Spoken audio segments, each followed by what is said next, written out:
Assalamualaikum warahmatullahi wabarakatuh. Halo semuanya. Kami dari kelompok 4 Warganegaraan R6 akan melakukan sosial eksperimen tentang hak dan kewajiban dengan topik apatisme politik. Check it out. Apa yang menjadi penyebab utama apatisme politik di Indonesia?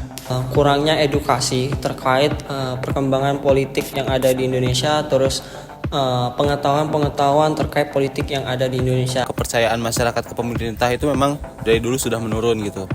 Dari berbagai kasus yang terjadi di perpolitikan Indonesia, itulah yang menyebabkan ketidakpedulian masyarakat terhadap politik, terhadap pemerintah. Ini politik uang, pasti kalau ada pemilu itu pasti ada praktik-praktik politik uang. Nah mungkin itu makanya masyarakat itu nggak mau, mendingan golput aja deh gitu.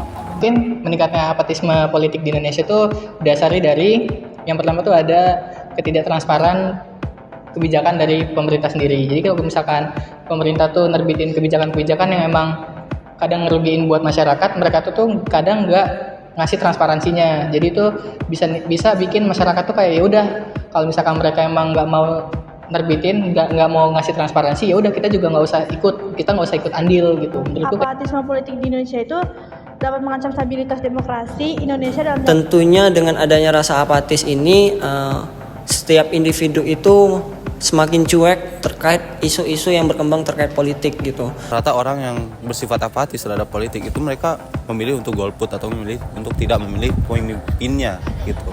Pasti ngaruh, soalnya kan kita lihat aja dari definisi apatisme sendiri. Apatisme itu kan acuh nggak acuh. Nah kalau misalkan rakyat itu nggak acuh sama kebijakan atau emang pemerintahnya itu juga, ya bakal ngaruh ke demokrasi. Demokrasi itu kan ada hubungannya sama rakyat juga kan. Jadi kalau misalkan rakyat emang nggak mau ikut andil dalam demokrasi, ya ikut andil dalam politik, ya demokrasi nggak bisa jalan. Angka golput itu tuh lebih besar, meningkat gitu. Strategi apa yang efektif untuk mengurangi apatisme yang terjadi di Indonesia ini?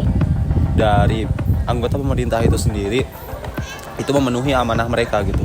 Jadi anak-anak itu harus dibekali ilmu-ilmu perpolitikan, di mana mereka itu harus tahu gitu. Kalau misalnya ya kita ini sebagai negara yang berdemokrasi itu harus peduli tentang perpolitikan di negara sendiri. Harus sangat-sangat open minded gitu, sangat-sangat terbuka terkait perkembangan yang ada, terus tidak menentang keras terkait isu-isu politik. Kita teliti dulu dan kita harus ada rasa ingin belajar untuk perkembangan politik yang ada di Indonesia.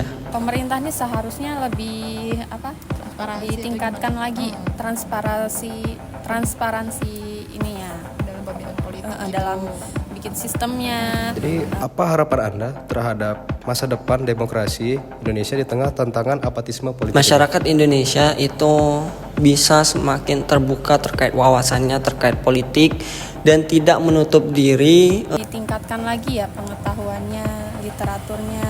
Kita kaji dampak dan akibatnya supaya karena apa? Kita ngelihat kebijakan sama pemerintah sama kebijakan yang udah ada nih, yang udah terjadi. Nah, itu bisa dikaji gitu.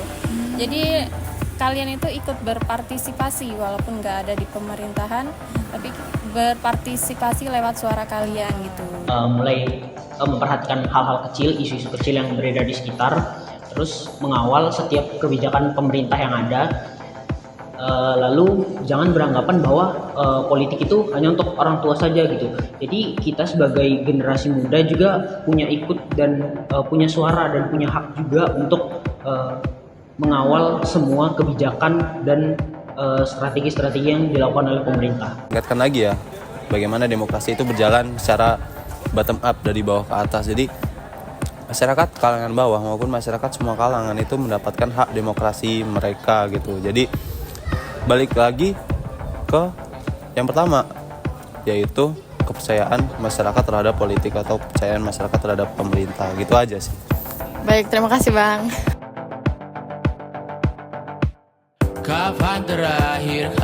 Sekian dari kami, terima kasih sudah menyaksikan. Semoga bermanfaat.